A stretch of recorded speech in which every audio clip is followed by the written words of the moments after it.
Welcome to Bethlehem Church online in Jefferson, PA. I'm Pastor Tim, and Bethlehem is a community-minded, family-focused, passionate church. We gather people to help them find their God-given purpose. We are so grateful that you're tuning in because we believe God will speak to you through this message tonight. Make sure to stay afterwards so that we can help you find your next steps in your faith. Enjoy.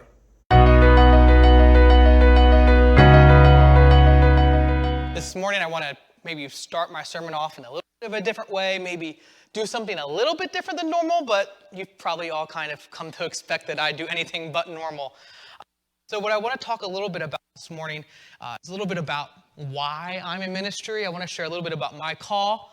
Typically on Sunday mornings you see me all excited and happy and dancing and jumping all over the place, but I've just really felt that it's important for me to kind of open up a little bit, to share a little bit of vulnerability, because I want to show you where my heart breaks, so hopefully you can see that compassion. And my hope is that that compassion will also draw you to that same compassion. I'm just recently just been a lot of things that just breaking my heart. I mean, I try not to pay too much attention to the news or what's going on in the world, but there's just a lot of things that are heavy on it, right? And particularly, I think as we had our guest preacher come last week and share about the Rwanda mission, I don't know about you, right? I didn't in one place, but my heart was breaking as I heard the story of the people who are still struggling from genocide, even almost 30 years later.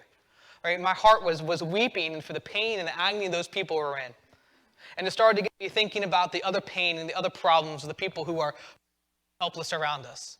I started thinking about stories of people I know who had been physically abused. I started to remember hearing people's stories who have been emotionally abused, maybe by parents. I started thinking about the different stories I've met who have been spiritually abused by pastors.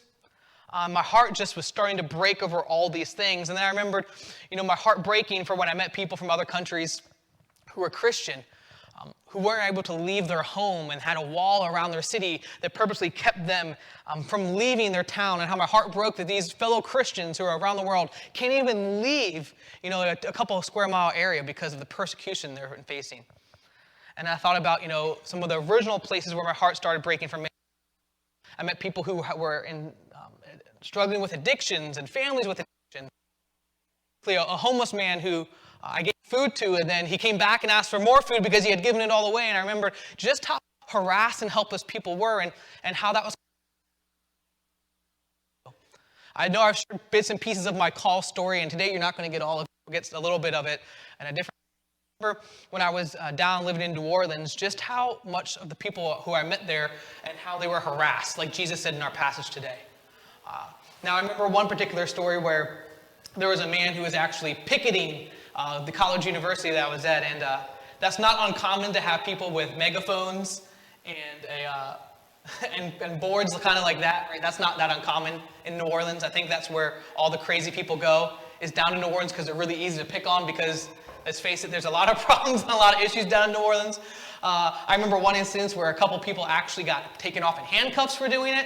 But I remember this one particular instance that really made me struggle was when there was this man who had this big bushy beard. He had a sign that was like 6 feet tall and 3 feet wide, and he had all the list of all the sins that he said every single student was doing. Ironically, polygamy wasn't on that sign, but I did think he had 3 or 4 wives behind him. I don't know if he just conveniently forgot that one, but he was yelling and screaming, and they had to get police there, and he was there for 3 or 4 days, and it was causing problems, and students had to reroute on their way to class, and while everyone on college and off of college is a sinner, right? We all fall short. I just had a lot of students come to me who were in my Bible study, who were connecting with me, who said, like, why is this man who's claiming to be a Christian, why is he harassing us? Tim, can you tell us why is he doing this to us? Is this what you want us to do? Is this what it means to be a Christian? And I just saw how harassed my fellow classmates were, and I was seemingly powerless to help them. I remember encountering different students who just were helpless over and over and over again. Maybe I just didn't realize, coming from a great area, from a great family, how helpless people were, or maybe it's because I finally took the time to listen to people's story, but I saw just how helpless some of my friends were in college, right? I noticed that they come from broken homes and broken families, right? Not only were their grandparents raising them, but their great-great-grandparents were raising them. They had people in the family who alcoholism had destroyed it. I met people, right, who had come from different walks, right, who didn't even know Jesus. They knew religion, right? Most of the people down there went to parochial schools, but they didn't really know Jesus. They didn't really find their purpose. They didn't really know that he had life-changing ability, and so they were lost. My mom said this phrase when I was struggling down there with my call. She says, lights shine brighter in darker places. And so I just noticed people kept coming up to me and asking me for help and asking me for guidance because they were helpless. And in one particular instance, there was this young lady who came up to me, and I won't share all the details of the story because we do have some young ones here today. But essentially, she said that she had been assaulted sexually, and she didn't know what to do, and was asking me to counsel her and asking me to help her and asking me to pray with her. And I'm like this 18, 19-year-old guy going like, me? You want me to help you? I don't even know how to handle this. I don't even know people did this to each other. How am I supposed to help you? And my heart just hurt, and it felt like I had to do something about it, right? And so I was compelled to have compassion on these people. But I don't think that New Orleans is the only place where people need compassion, right? I'm pretty sure that if you turn on the news, right, hopefully you don't turn it on too much, you'll see that there's people around us that need compassion, right?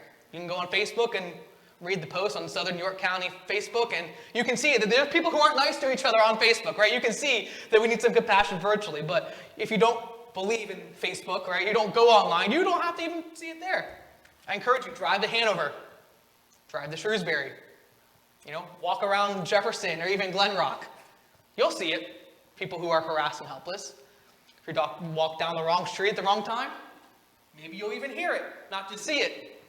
Maybe if you turn down a couple of wrong alleys, you might even smell it too, right? Hopefully you never taste it. We're not going to go into all the sentences, but there are people who are harassed and helpless all around us. And I think as Christians, it's a little bit easy for us to want to help people who are struggling. I think that as Christians, hopefully we have some sort of compassion to people who are victims of random incidences. I'm talking about what insurance companies call the acts of God, right? Those who have a tree fall in their house, or they randomly get cancer, when they're 14 years old, or something bad just sporadically happens to them, and we have compassion on people like that. I think are easy for us to have compassion on people who have a husband who's left his wife, and now she's stuck with 8 kids under the age of 8, right? That's, even though there is a victim and there is a person to blame, we still have compassion on people like that. And with the Rwanda genocide, right, there are people who are to blame, but we still have compassion on people who have been perpetrated against. But I think it's sometimes really, really easy to dismiss people who are suffering from their own choices. I think it's easy to dismiss people who are suffering from their own choices. This isn't something that we should be aspiring to, by the way. I think we look at people and go, well, they made a lot of bad choices back to back to back over and over again, and they need to suffer their consequences. And to a certain extent, they do have to pay the time and for the crime they commit. And there are consequences to making bad choices over and over and over again, right? And you can't help someone who doesn't want help. But we say things like this, well, they made their bed, they got to lay in it, right?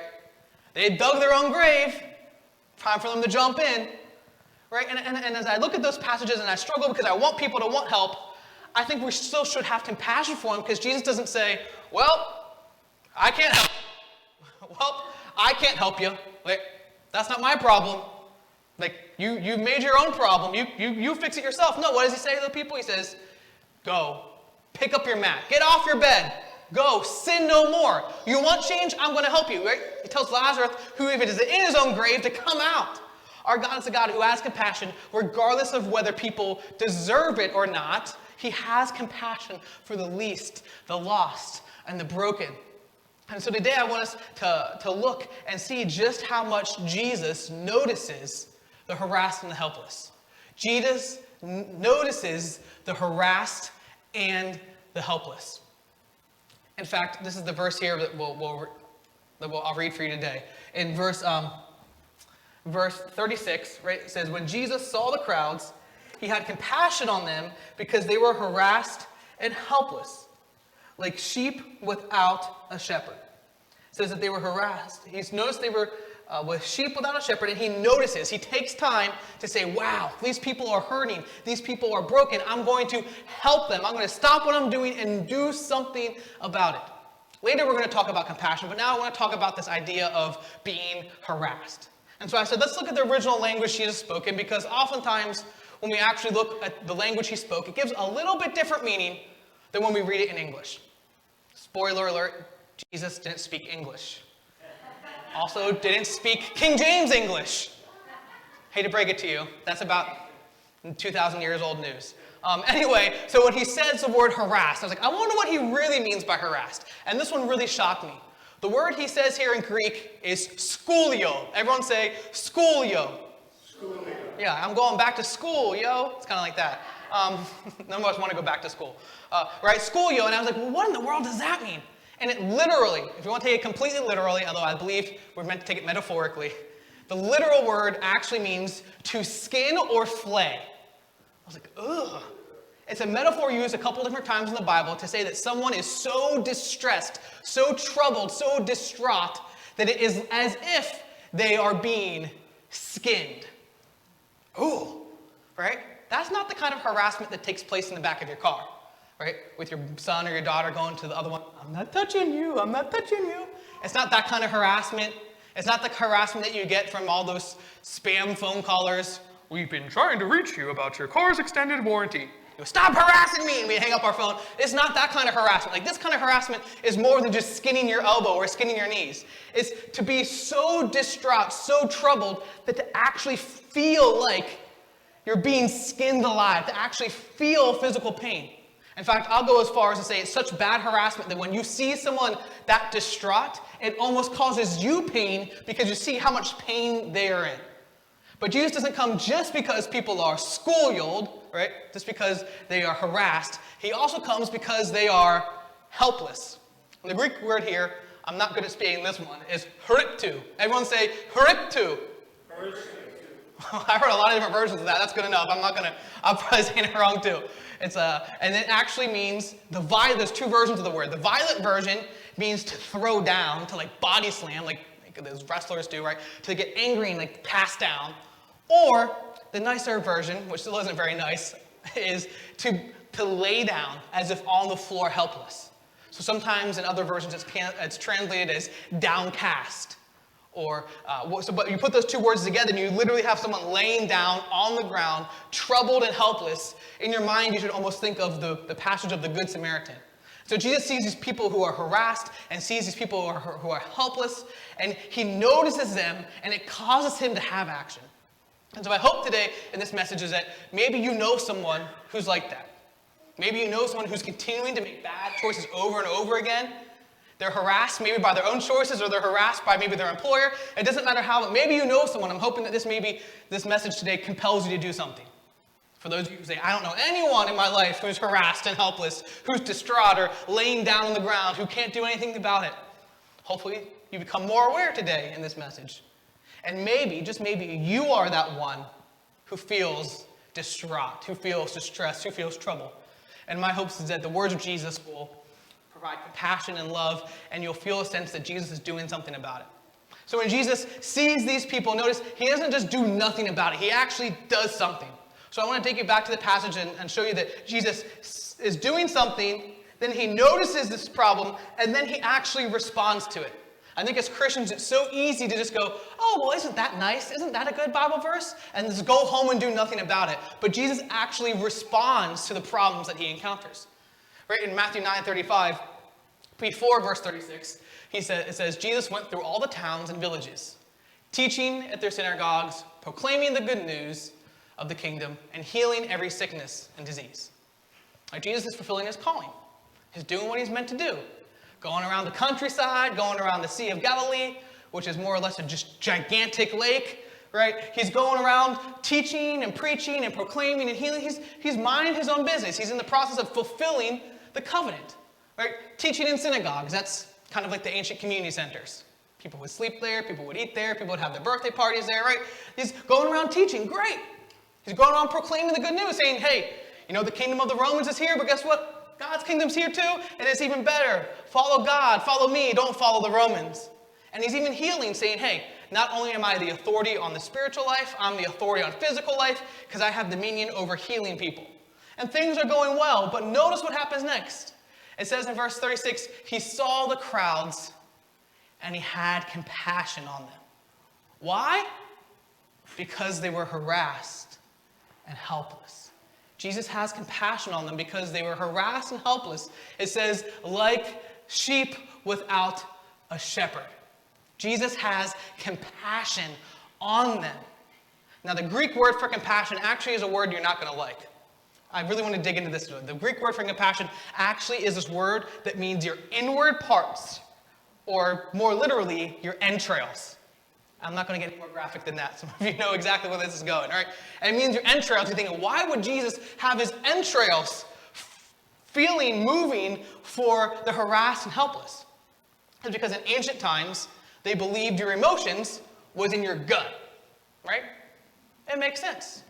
For those of you who maybe need reminded, go back to when you were 13, 14, 15, right? Sitting in the cafeteria, maybe you were down at the soda fountain, maybe you were at the dairy bar, wherever you were, I don't know where your place of hanging out was, maybe at lunchtime, and you saw your maybe hormones were raging, and you saw someone of the opposite gender, and you were like, ooh, and you felt something kind of jump in your stomach, right? You felt that in your gut. Seed of emotions, no wonder, right? Maybe you were anxious, maybe you're anxious about a test you have this week, whether it's a physical test or a work test, right? Maybe you're anxious about someone coming home from a long trip, and you're so anxious that your stomach starts to churn and turn, right? Where do you feel that? In your gut, right? No wonder they thought that the seat of emotions wasn't your head or your heart, it was down here, because when you struggle up here and here, you feel it down here. And so the best way to understand this passage is to understand what Jesus is saying with compassion. He says that compassion more or less means here to be moved in your inward parts. I think about the Pepto-Bismol commercial. Nausea, heartburn, indigestion, upset stomach, right? Like that's kind of the one. Upset stomach, diarrhea, right? It's to be moved in your inward parts. And I'm not going to go into too much graphic detail, but I do know that most of us, if not all of us, have had our inward parts moving before. Right? You've been driving down the road, and when your inward parts move, you start moving to the nearest restroom. Like, where's that next sheets or the rudders? I don't care if it's even a Sunoco, I'm going in. Maybe you're going for a nice walk or a nice run down the rail trail. Your inward parts start moving. You find the nearest bush and pray that there is no bikers going by, right? When your inward parts start moving, you lose control of the ability to do anything but focus on that issue. And we all know there's only one way to alleviate that pain, right? And so we enter the restroom, and some of us become the most holy people once we enter that restroom, because we start praying prayers, maybe even start speaking in tongues, and pray the most strongest prayers we've ever prayed. Just, God, remove this from me. Thou hast forsaken me. Take this pain, right? And we're in the bathroom. The next thing you know, it's all gone, right? I'm getting a little bit graphic here, but the idea is that when your inward parts move, you're compelled to move. You won't have any other option. And they use this word and this idea for compassion, and Jesus is talking about it because when your inward parts are moved towards compassion, you have to do something about it. That pain, that discomfort that Jesus feels is the same pain that we feel for other people who are struggling. That's the image I'm trying to drive forth here. Maybe your inward parts have moved when you waited for a loved one who was in surgery. Right? And you just didn't know what you were doing. You were waiting beside yourself, and you felt compelled to do something, but you didn't know what to do. Right? That's the exact same thing Jesus has here. He has compassion because he has discomfort when he sees those who are hurting. Not just those who are hurting and helpless and harassed, but those, like he says, are sheep without shepherd. A metaphor we could preach on for months. But essentially, I'll tell you this, and even though I'm not a farmer, so you don't have to take my word for it completely, but I do know the difference between sheep and goat. Right? Goats are smarter animals. Right? Goats, although they don't look smart, can live on their own. They can kind of forage. They pretty much eat anything. Goats are pretty good at defending themselves. Goats can pretty much climb and jump on anything. Climb up straight faces of mountains. Like goats, well, I'm not a huge fan of them. Like they taste good, right? They're pretty good on their own. But sheep, right? Sheep need shepherds, right? They're pretty susceptible to prey. They need fences, they need dogs, they need someone to guide them. They're not the best at finding their own food. That's why the 23rd Psalm says, the shepherd leads us beside still waters and into green pastures. Sheep aren't the most intelligent, right? They're kind of just a lamb chop sitting in a field waiting to be eaten by someone or something, right? He says, the people I see are like sheep without shepherd, saying they're in great danger and without any resource. And so I'm hoping that maybe today there's someone or something or some group of people that makes your inward parts move towards compassion. Maybe you're thinking about it right now. Maybe you've thought about it in the past. But I think our biggest problem is that we suppress it. We say, I don't really want to talk about it. I'm just going to go home. I'm going to eat some Chinese food. I'm going to take a nap. And then tomorrow I don't have to think about it ever again. But I don't want us to suppress it. I want us to engage it. I want us to do what Jesus does about this. And notice what Jesus does. He doesn't just notice them. He doesn't just feel these problems and feel these pains and see the sheep, right? He says here in verse 36 and 37, he says, the harvest is plentiful, but the workers are few. Ask the Lord of the harvest, therefore, to send out workers into his harvest field. In other words, I'll put it in Tim's translation, there's work to do, but there's not enough workers to do it.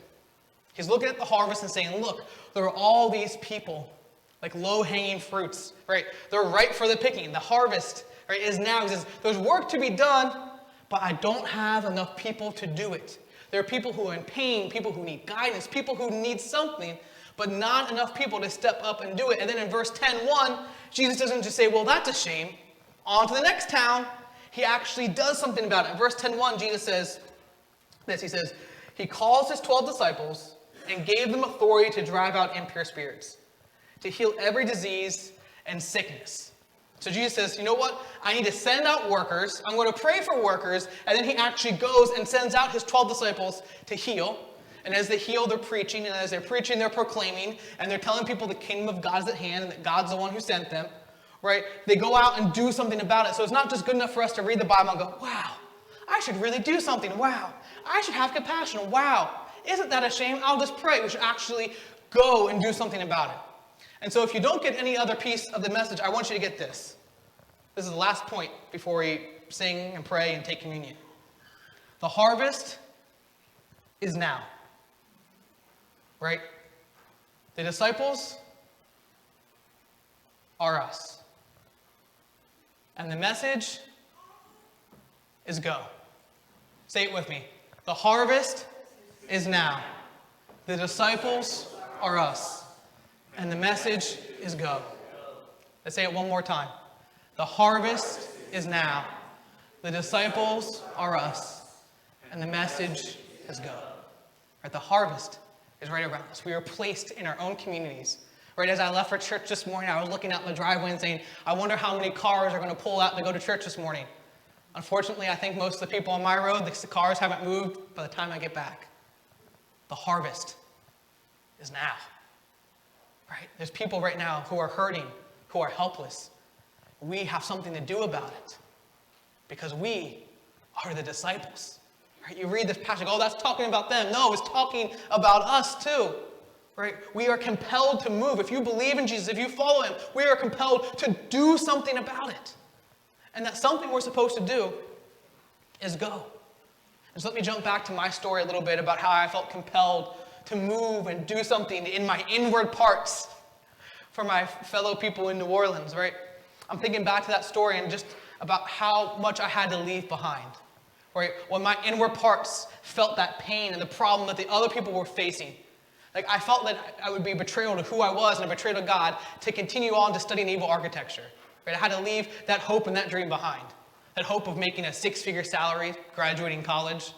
I had to leave that hope of buying my dad a yacht one day. I had to leave that hope and dream of having a naval architect lifestyle and putting all the pre-calculus and the advanced calculus and all the tests and all the classes I had taken up until that point being complete waste of time. And say, God, not my will, but your will.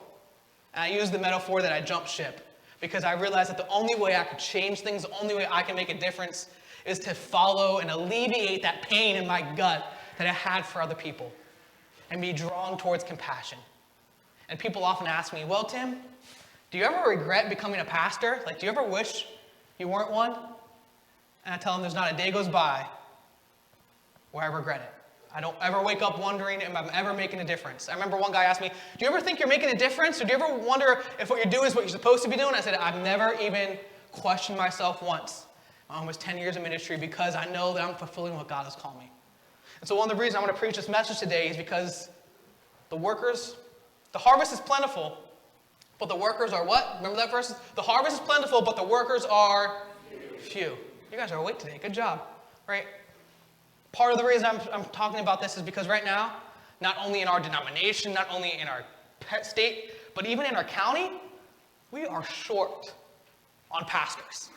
Believe it or not, there are more churches than there are pastors. We're hurting. So if you've ever at one time even thought about maybe a call to ministry, or even are wrestling with it now, or think that you're too old, that you're too young, that you're too uneducated, or too educated, doesn't matter. We are hurting. The harvest is now. There are people who maybe you're compelled to help, that God is calling us to help, right? Maybe like, whoa, pastoral ministry, I don't want to do it full-time, great. There's part-time options. Whoa, I don't know if I want to do it part-time, great. Maybe God's calling you in a different area in your life. Maybe you have a special heart for children and youth, and you're living it in one area, but not, great, we have children and youth ministry, not just here, not just in our sister church, but in our community. Maybe your heart hurts in that way. Maybe like, whoa, I'm not sure God's calling me into ministry, but he's calling me to something else. Great. You don't even have to step up into the ministry call. Maybe there's a mission in our community, right? You have a heart for people who don't have access to healthcare. Great. I can connect you with Cataliso. You have a heart for people, and you breaks, and you have compassion for people who are hungry. Great. I'll connect you with the Southern New York County Food Pantry. Maybe you have a heart for people who are just bound by the forces of addiction in their life. Great. Let me introduce you to New Life Center for Women and Children, all located here within the bounds of our county, right? If your heart is moving, do not push it down. Do not suppress it. The harvest is now. The disciples are us, and Jesus' message is to go.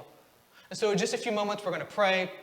We're going to sing, Here I Am, Lord, and we're going to take communion. But what I want you to do before we do all those things is just have an open mind. Right? If God at one point in time did call you, chances are that calling hasn't completely disappeared. It might have changed in a different form or a different fashion, but I believe God is calling each and every one of us to go out into the harvest, to go out into the field and do something some way. I don't know what he's speaking to each and one of you, but I just want you just to stop dismissing it and have an open heart and an open ears and just pray, God, here I am. How do you want to use me this morning? Let's pray. Father God, we come before you admitting that we sometimes suppress our compassion. We see those who are in danger around us, not just physical danger or mental danger, but those who are in spiritual danger who don't know you, who don't have a life and faith in you. And our hearts are breaking. There's sheep wandering without shepherds. There's sheep who are falling prey to wolves and bears and lions and tigers. And we feel compelled to do something about it. God, we ask that you speak into our life right now, at this moment, that we can hear you speak truth and life into us. Father, help us to not think that we already know what you want us to do, but just to be an open book, to be an open heart, so that we can see how you're moving and how you're speaking, and be ready to see you move. God, get rid of all of our preconceived notions, get rid of all the things in our heart telling us no, and all the excuses that are popping up into our mind right now, so that we can be ready to sing and say, Here I am, Lord. Is it me you're calling? And if it is, help me, Lord, to be faithful in taking that next step. Lord, we pray that your Spirit be with us and in us and through us as we prepare to sing this song. Amen. Thank you so much for watching. If you have any questions or want to get connected, we encourage you to go to mybethlehemchurch.com/next. And if you want to reflect or take some action steps, look here.